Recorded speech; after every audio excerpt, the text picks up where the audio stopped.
Hey everybody, welcome to this week's Q&As. It's Thursday morning, so hopefully everybody had enough time to get their questions in, and I'm not sure if I'll be able to do one of these next week because I'll be at Retro World Expo. I'm going to try to, but I might have to do a bunch of prep work, so I guess we'll just kind of feel it out and see how it goes. But if you don't see a Q&A next week and you have more questions, just put them wherever it is that you support in the latest Q&A post. Just like I say at the end of every one of these every week, just basically do the same thing as you would normally do. Just put all the questions here in this post and not wait for anything else. But let's jump in and see what we got. First up, over on Ko-fi, Diego has a 5.1 surround sound system that only has analog inputs.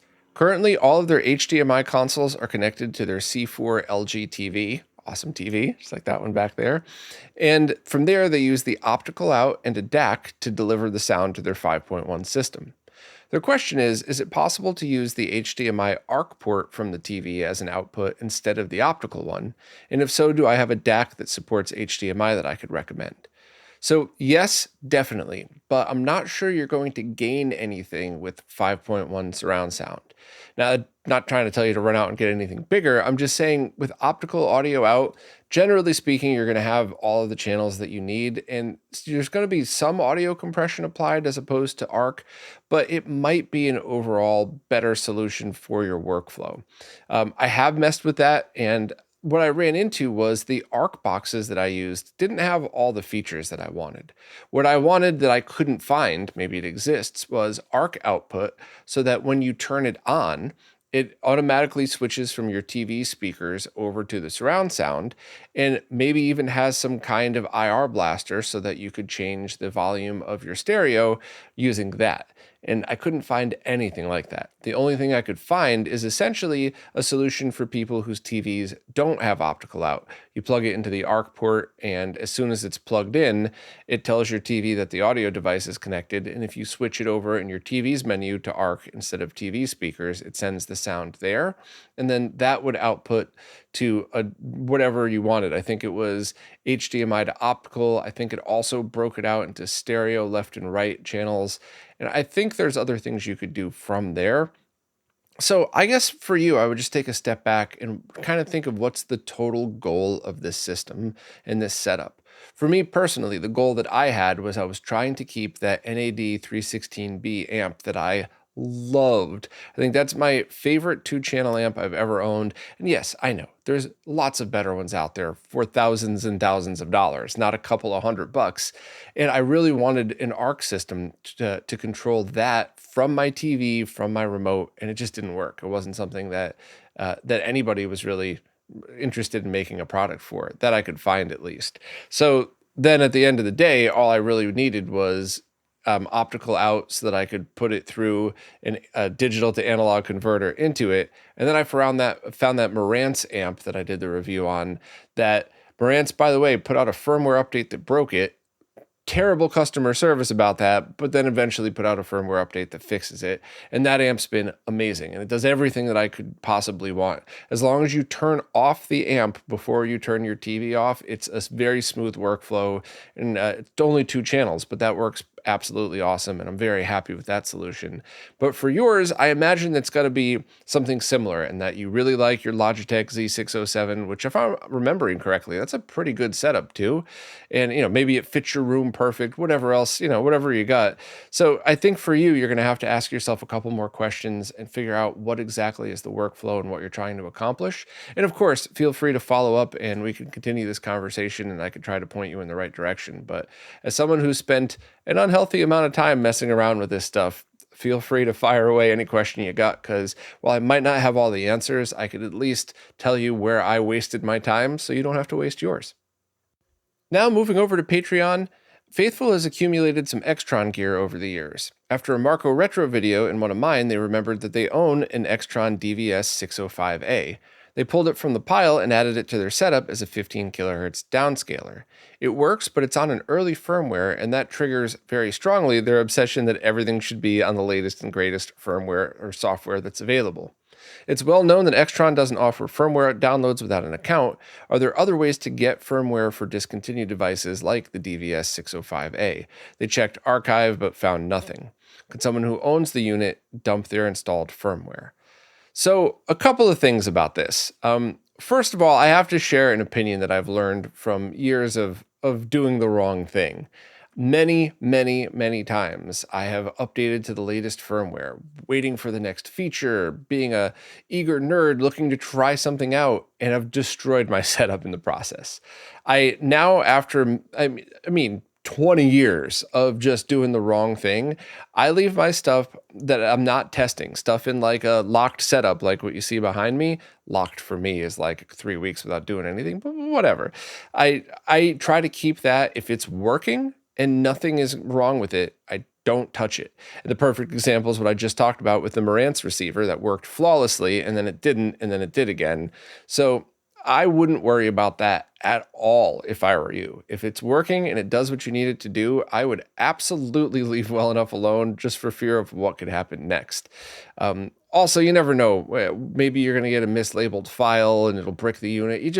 There's a lot that can go wrong. But on the flip side of things, when it comes to long discontinued devices like this, I have never personally run into any legal issues trading firmware, posting them on places and stuff like that. Now, I am not a lawyer. That is not legal advice, and it probably is violating some kind of something.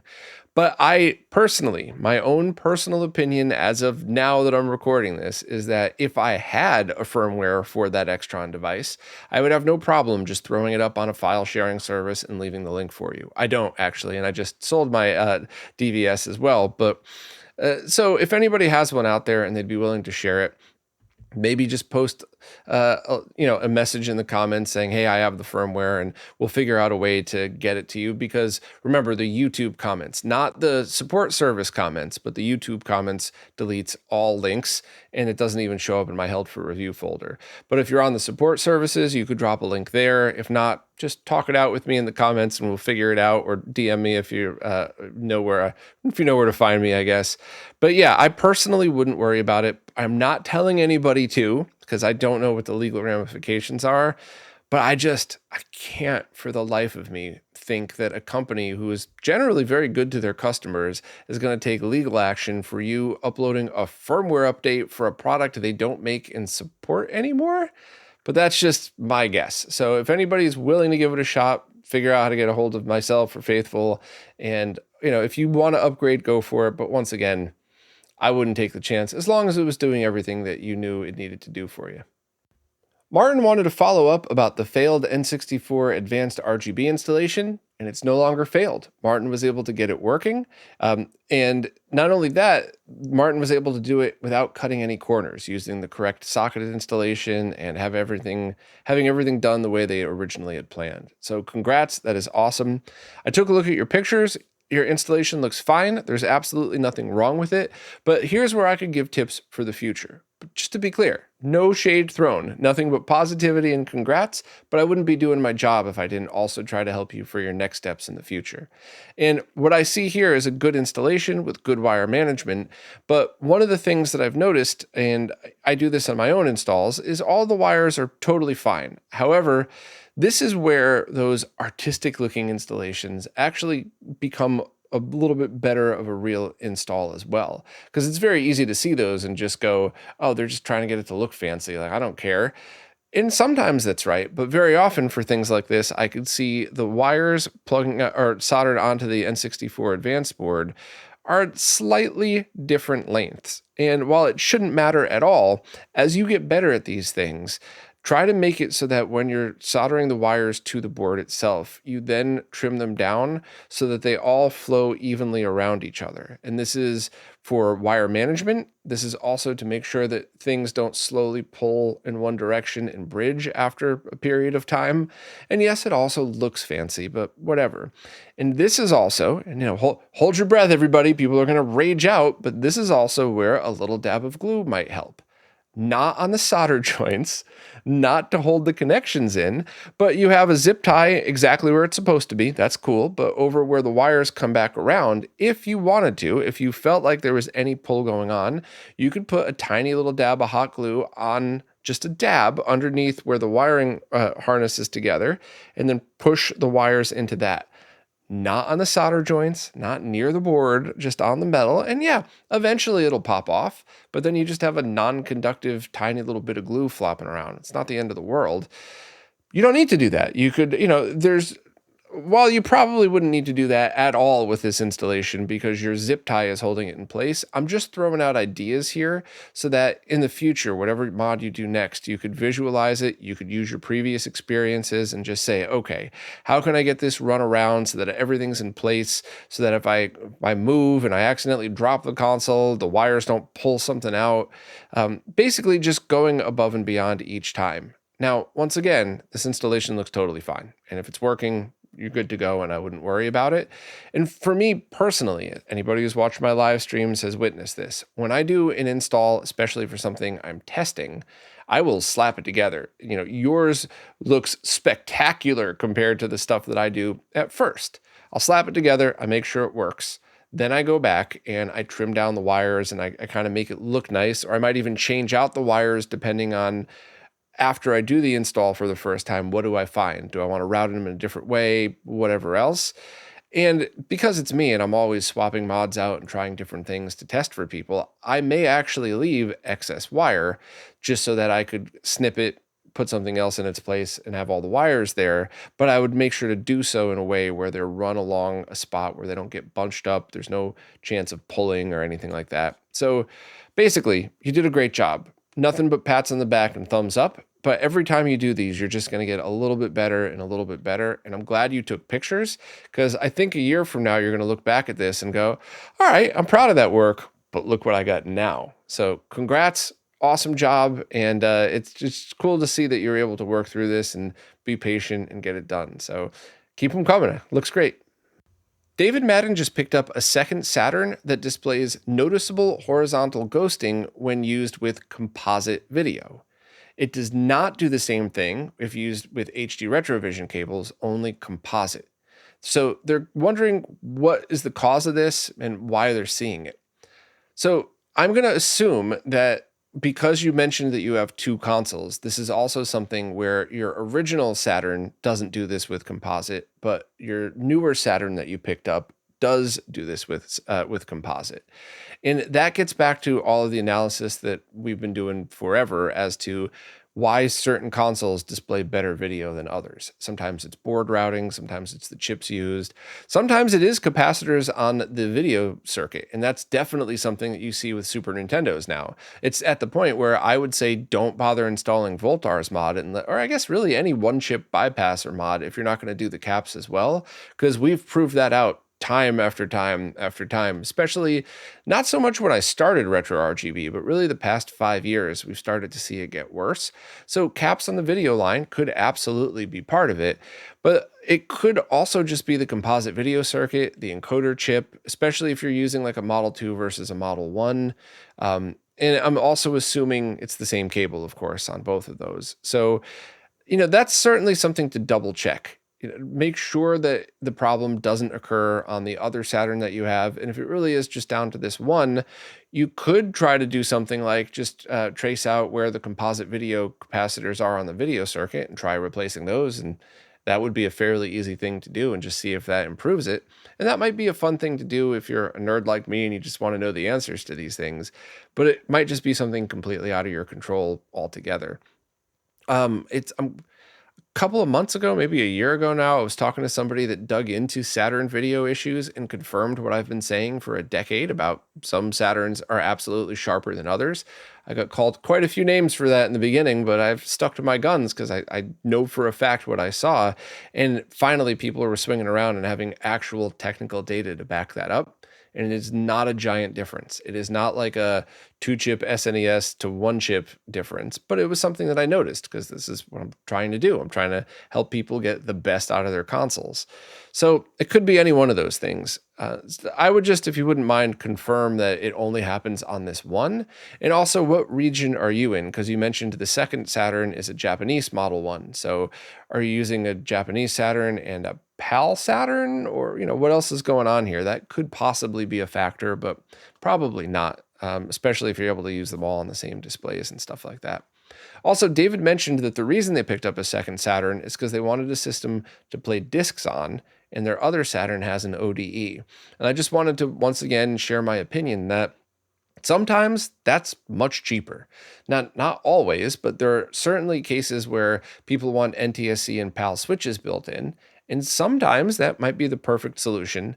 But very often it's cheaper just to get a PAL and an NTSC console and just do it that way. You could use the same power supply. You might need different video cables depending on the console, but that's usually an easy problem to solve. So good call on that. But I don't want to discourage people from putting everything into one console. I just want to remind them that very often the cost-effective way might be just getting two. And then in the case of the Saturn, maybe you end up with like one really awesome gray Japanese Saturn and then like the black US Saturn too. Who knows? I just kind of wanted to throw some thoughts out into there as well. But let me know what you find with Composite. That's kind of a curious one. Next up, Tony Shadwick just wanted to remind people that they still want to do an iMaciSTer build, and they want to see if anybody else is interested so they could do a bulk order of, because I think there's a minimum of 3 or 5 or something you have to order for the parts to do it. And normally I wouldn't repeat myself, but last week was the live setup. It was much more laid back, and it could be very easy that people missed it, skipped it, or whatever else. So I just wanted to reiterate, Tony wants to do one of Martin, aka Wickerwaka's iMaciSTer. So it's basically build a Mister into an old iMac, and it requires a bunch of other components, but you have to buy a certain amount of components to make it work. So if anybody's interested, just post in the comments, hit up Tony, or whatever you could do. But I wanted to mention it again because it does seem like a fun thing, and it seems like it could have gotten very easily lost in the conversation last week. Weishlo said things are still going well with the recommended Game Gear batteries a few weeks in. So I believe those were the Nightcore rechargeable ones. So awesome. Glad to hear that. More testing to be done, but so far it seems like a winner. Awesome. However, now that they're getting a great hit of nostalgia from their Game Gear, they want to revive their Master System.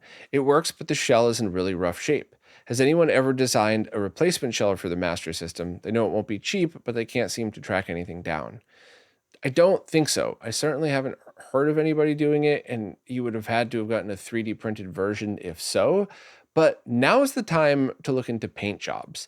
Because while this is just my opinion, feel free to disagree with me, but I don't like it when somebody takes a mint condition console and paints it. It takes away from the original. I don't like it. It's my opinion. I'm entitled to it. However, when people take scratched up, dented, banged up consoles and paint those, I love it because you've now breathed completely new life into something that was previously possibly ugly. And you might even be able to do something like sand it all down. If there's cracks or anything, fill it in, and then have it primed and painted. And maybe you could have like clear stickers made up to put to do the originals, or you could have, if you know any good artists, you could have them try to paint on their own version of what it was on there. And you could end up with something that looks unique and amazing, but still a throwback to the original. You could have it painted in flat black with a clear coating over it, and just have you might even be able to like put the stickers on and then clear coat over all of that. You could have some crazy stuff done. And if your case is all cracked up anyway, now might be the time for cut mods, which normally I never, ever, ever cut into original plastics of consoles. But if it's already cracked and beat up anyway, what are you going to hurt? It's already cracked and beat up. So I'm not really sure what you could possibly do to an SMS that you would want to drill some holes in it, but I'm just saying, now would be the time if you wanted to do anything like that. I think a cool thing that I would love to do is take the Master System 3D circuit, build the board internally, and then have just a separate 3D jack in there. But I don't know if anybody, though there have been some do-it-yourself projects for that. I don't know if there's any kits for it, but I'm just saying, now might be the time to jump into stuff like that. I'm not sure where you're located, but if you're in the US, Russ Lyman's a friend of mine, and he does all those awesome paint jobs. I had him on a couple of times, and we showed, I loved the Bloody Genesis, the Halloween-themed Bloody Clear Genesis. That was so cool. So if anybody knows of any 3D printed files or any kind of replacements for the Master System, please let me know. But if not, I think you might want to think about a paint job and be able to get something really fun. Those are just all my opinions, though. I'll try to see if anybody has any 3D printed alternatives for you anyway, but hopefully you could have some fun with this. Robert Williams recently got all their old consoles out of storage and has been running into an issue getting their Dreamcast working on their flat panel. They have a Dreamcast with a VGA cable going to a VGA to component converter into a RetroTink 2X, and their display keeps showing invalid format. Will they need to get an OSSC in order to put the Dreamcast signal into a resolution that their TV will recognize? They've been wanting to buy one of these for a while and was just thinking that this might be the final justification for the purchase, but they wanted to check with me to see if that would work. It might also be nice to be able to go directly into the OSSC via VGA without the need for the VGA to component box. So a couple of things on this. I want to answer your questions directly, but I want to add some context as well. First of all, the reason you're getting that issue is because Dreamcasts, when you plug a VGA cable into it, unless it's one of the modern ones with the switches built in by the community, if it's one of the basic but still good ones, it will always output 480p. And the RetroTink 2X will not accept 480p. They'll only accept 480i and 240p, 15 kilohertz resolutions. The multi-format would have, but I'm almost positive that's not what you're talking about anyway. So at this point, you would need to make a choice. Do you just use your Dreamcast's composite video cable and plug that into the RetroTink 2X? And that absolutely would work, but now you're going to be running at half the resolution that you could be running at, and it'll be a noticeable difference. You'll have to do the deinterlacing. It won't be as good. So you have a couple of different choices here. Now, you mentioned upgrading to a different scaler, but then I got to ask, what are the different cables that you're using for your other consoles that you pulled out? If they're component video, which I'm guessing they probably might be because you're talking about using a component video converter, then that would work totally fine. Grab yourself an OSSC, plug all of your consoles into the OSSC, and then you would plug the Dreamcast into the VGA input. The VGA input of the OSSC, the original one, doesn't have a low-pass filter, so you're going to notice some analog noise, but not much, and it's certainly going to be a really good experience compared to a lot of other stuff. That said, if you have a mix of consoles, you got stuff that, like the original NES is composite only without a mod, and the original N64 could be S-Video unless you mod it as well. So if you have a multiple different types of formats here, you might want to look into the RetroTink 5X or 4Ks because they could accept all of that. The Tink 5X, you would either need an HD15 to SCART for the Dreamcast, or you would want to get the component cables. The HD15 to SCART is a handy thing to have around if you wanted to use it, but that's really up to you. So I guess you got to decide what's the best total setup for you and consider total cost. And that's something that I always mention to people as well, because it's very easy to save money in the moment, but then have to spend more in the future on other stuff. The other thing I want to mention is your VGA to component converter. If you're still within like the return period, you could probably just return it. But if you're not, or if you want to keep it, I guarantee that will end up being a tool in your toolbox that you'll use again. Even if right now you can't think of a single reason you would ever use it, if you keep going into getting into retro stuff, I'm sure you're going to find some scenario at some point where that thing is going to be very helpful. So I would not say you wasted money on that, even if you don't need it for now, because I have an entire box full of stuff exactly like that once a year I end up pulling out whatever converter that is, and I'm so lucky I had it for whatever I'm working on. So just wanted to reassure you that that wasn't money poorly spent or anything like that. So yeah, I guess I would just decide, what cable types do you have? Do you have a mix of different? Do you need composite and S-Video as well? What resolution do you want to go to? How much money do you want to spend on it? What are the different options that you want? And I think watching like the RetroTink 4K intro video might be a great way to put that into perspective. Same thing with the C4 OLED video I did, because you could very well walk away from that going, that Tink 4K Pro looks amazing. I don't really need any of those extra features, and that's totally fine. Go grab the original OSSC, save yourself a ton of money, and still have a great lag-free experience. But you might check out those videos and go, oh, wow, there's a lot more I could actually do with this, and these are features that are important to me, and I already spent over $2,000 on a beautiful OLED, so why not? So it's always good to have perspective. If nothing else, you waste a little bit of time watching some videos and then you walk away from it being reassured that your original guess was the right one for you. Also, thank you very much for joining, and thank you for all the kind words. I really appreciate it. I really love helping people. I especially love helping them save money where I can, which is weird because I talk about a lot of expensive stuff, but I do try my best to put everything into perspective and to try to point people in the right direction. So thank you, Robert, and just let me know if you have any other questions on this, and it sounds like your retro setup's shaping up really nicely. Apothecary 2 is looking to get quality screenshots using ShaderGlass, which is free software that you could get that opens up a window that you overlay on top of your PC that puts CRT filters and other stuff on top of it for a very cool look. I actually hadn't really heard about it, so I downloaded it and tried it out myself. And it seems like something that's really fun for people that want these effects without worrying about anything else. You just load the program and then you just put it over whatever it is that you're using, or full screen if you have your game in full screen mode or whatever else. And it looks really cool. But the issue Apothecary 2 is having is they're trying to get good screenshots with it, and the screenshots they're getting really smudges up the image. So in ShaderGlass, I just go to Output, Take Snapshot, which is also Control Shift S if you wanted a hotkey, and it worked totally fine. It looked exactly like I'm seeing it right now on my screen. So I don't know what that means or what you're running into. Maybe it could be a bunch of different stuff. Apothecary 2 said if they're taking video recordings, so I'm assuming you're putting it into a capture card or something like that, that they get better results. But or maybe you're talking about like OBS full screen capture or something like that. But I don't really know. I haven't had any issues with this. Now, I just downloaded the program and ran it over text and video images to do the screenshots just to try this out. And, it looks blurry because, the default settings, it's supposed to be like a curved, blurry CRT, but the screenshots exactly match what I'm seeing with my eyes. So I don't know. That's a tough one. You could try OBS's screenshotting. So you could try OBS's display capture. And I think you just right click in the window and you do a screenshot that way. So that might work out for you if you wanted to. But I don't know. Give both a try and let me know what you find. And if anybody's interested, there's no installation. You just download the free program, you extract it to a folder and you load it.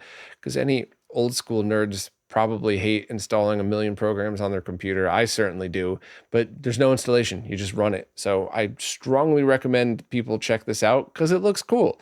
Even if it's something that you would never actually use, I think you'd appreciate taking the 2 minutes to take a look at it. So I'll leave a link in the description. Lily Larceny is having trouble with 480i content through a scaler. They have several HDMI modded consoles, and when they plug them directly into a TV, everything looks fine, but when they run them into either the RetroTink 4K or the Morph 4K, the picture looks like it's stretched very tall outside the view range, and the image is jagged or parts of it are overlapping. Their suspicion was a cable or HDMI switch, so they got some expensive HDMI 8K cables and bypassed everything except the direct path, console, scaler, TV. And it's still happening on both the Tink and the Morph. It happens with the Carby, Wii Dual, PS1 Digital, DC Digital, and N64 Digital. All self-tests show proper installation, and they're all on stable firmware versions. This doesn't happen when they run 480i via Composite or Component into the RetroTink 4K, or passing it through the Tink 2K Pro into the Morph. So I'm guessing at this one. First of all, if anybody knows the exact answer, please just take a moment to chime in. You should probably be able to join the RetroTink Discord as well and ask there. So somebody out there with one of these has to have run into this before. And here's my guess for you. And I apologize in advance if this is total BS. I think when you run lower resolutions like that through HDMI, you need to run it in a high enough pixel clock so that the chips are able to actually understand what it is. And that's why you don't see HDMI output as like 320 by 240. You usually see 240p over HDMI as 1280 by 240, 1920 by 240, etc. So I think that probably might be happening here, is that the scalers are not auto-detecting and automatically switching. So there should be some things that you need to switch in order to make that happen. You could just try loading up the latest RetroTink 4K firmware. And don't forget that the unstable versions are still actually very, very stable. They just have some new features or new tweaks in them that might cause some issues, but you could always revert to older versions. So I would give that a try to see if Mike implemented some kind of auto detection of that. And it's very possible. But if not, there's got to be something else. And there were like, for example, if you try to plug in Mr. in Direct Video, you need to go into the HDMI menu, and I don't think it was a decimation setting. I think it was something else. So Mr. Direct Video looks crazy on the RetroTink 4K unless you flip this one setting, and then everything's fine. I actually think Mike added auto detection in for Mr., so that would only happen on previous firmwares, or if you're using people's profiles that already have that set for something different. So I would give that a try. I would also look to see if there are any profiles out there specifically for something like Carby component or Carby via HDMI in 480i. And that would certainly be a help as well, because if you could download like a Tink 4K profile, somebody may have already fixed this problem. But this has got to be a basic setting, and my total guess is that it has to do with the super resolution. That's just what they call it. I don't know why. It's not very super, but whatever. So if anybody has a solid answer, please let me know. If I got this all wrong, please make fun of me. I will also make fun of myself next week or whenever I do the next Q&A. But I think that's where to start, and it seems like it would be a pretty easy solution. So try the profiles next. And good nerding, that would also be something I would have suggested, is try it directly into the TV and then direct to the scaler to the TV, and make sure your cables aren't junk, just because I just ran into that. In fact, just a quick warning for everybody that has nothing to do with Lily's question. When I was setting up the C4 on the wall back there, I found a cable that looked brand new. And I went, you've done this before. It might be brand new from 20 years ago and you don't know it. Don't waste your time. It's not going to work.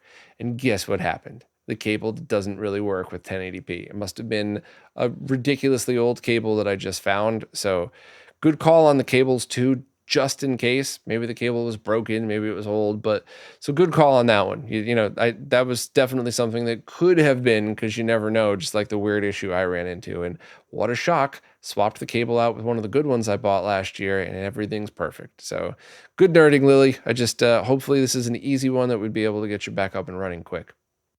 Alan Ricks wants to know if I've seen the website from Tex Jernigan that's the VHS Label and Cover Maker. It pulls from TMDB and lets you make awesome looking labels for pretty much everything out there. So no, I hadn't heard about that until I saw your post. I checked it out and it looks neat. You could get, for the VHS cassette itself, you could make the labels for the spine and for the top of it for free. I believe you have to pay if you want to make the full covers for it, but it looks awesome. It looks like somebody who wants repro covers for their VHS stuff. It's probably the perfect website to go to. And it's definitely worth checking out. I'll leave the link in the description. For me personally though, I usually hate VHS. It is the worst video format out there. And unless you're looking for a very specific experience, or it's one of the rare moments where it's the only way to get that content, or the only way to get that version of a content that you're looking for, I probably wouldn't use it. I think a good example is the original Godfather TV series. That is something that, that's probably close to what you would have seen back then. And if you want to see The Godfather, there's, 10 different ways to see it, including Ultra HD. But the Godfather Saga TV series, sure, that makes sense. I did that whole bit about that in a couple of different videos and posted on social media. Or if it's something that the only other options are a terrible DVD transfer or a Laserdisc, which could look excellent if it doesn't have disc rot, or the VHS tape, I might take the VHS tape over the heavily compressed, badly transferred DVD, which isn't always the case, but it absolutely is. And of course, there's some stuff that just was never released on anything other than VHS. But that's really it for me. I don't have nostalgia for it because, of course, I grew up and I love the memories I had.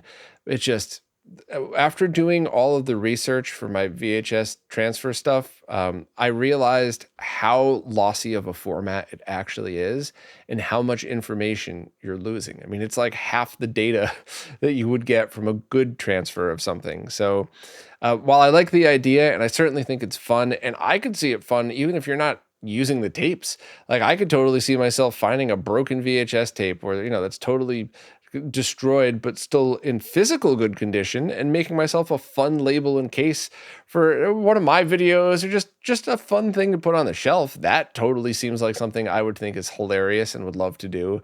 But you're not going to find me watching VHS unless it's one of the scenarios I just kind of word vomited.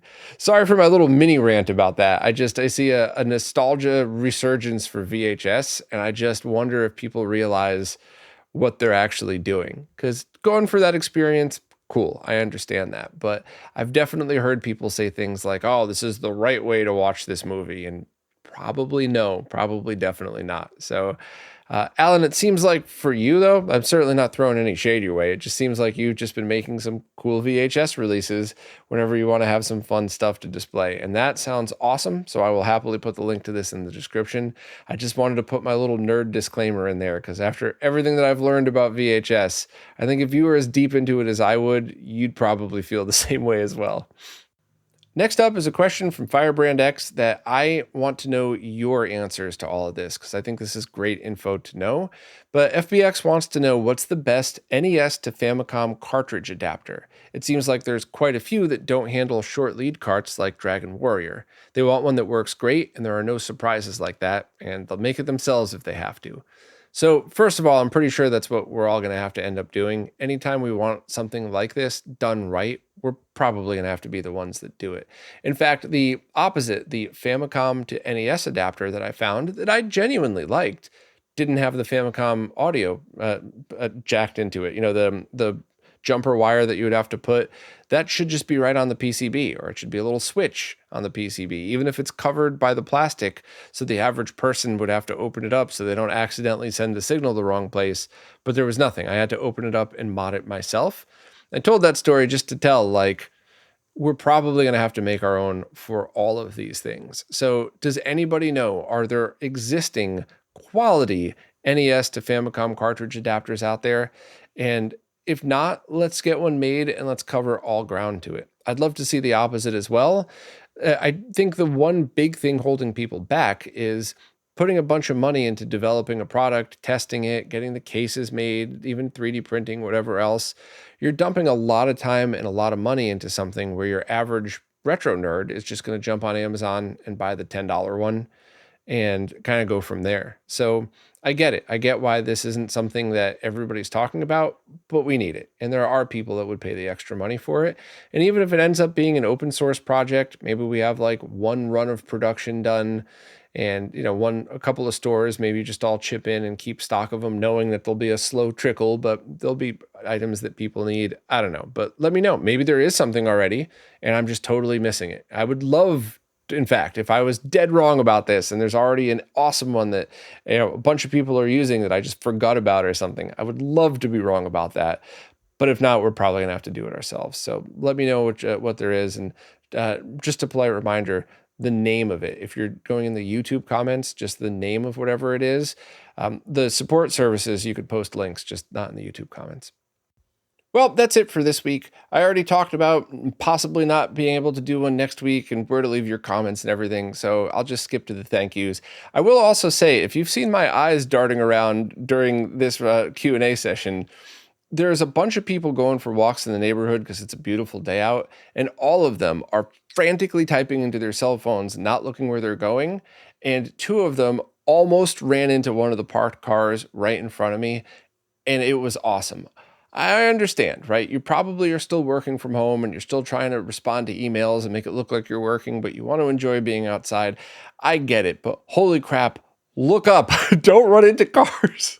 At least I am in the burbs now, so if they did, it probably wouldn't have even hurt and they would have just been embarrassed. And it's not like New York City where they could have gotten killed walking in front of a moving bus or something like that. But wow, that was funny. So my apologies for the couple of slight distractions, but I couldn't help it. I was just kind of, I don't want to say I wanted to watch somebody walk into a car, but they wouldn't have been hurt. It would have been kind of fun. One of those like funny, like, oops, you know, what a dumbass moments, but my apologies for that. Anyway, as always, thank you to everybody who participates in these, and especially thank you to everybody who supports in any way possible, because it really is you who's keeping all this going. Thank you very much. I'll see you next week, and try not to walk into cars. Look up while you're walking.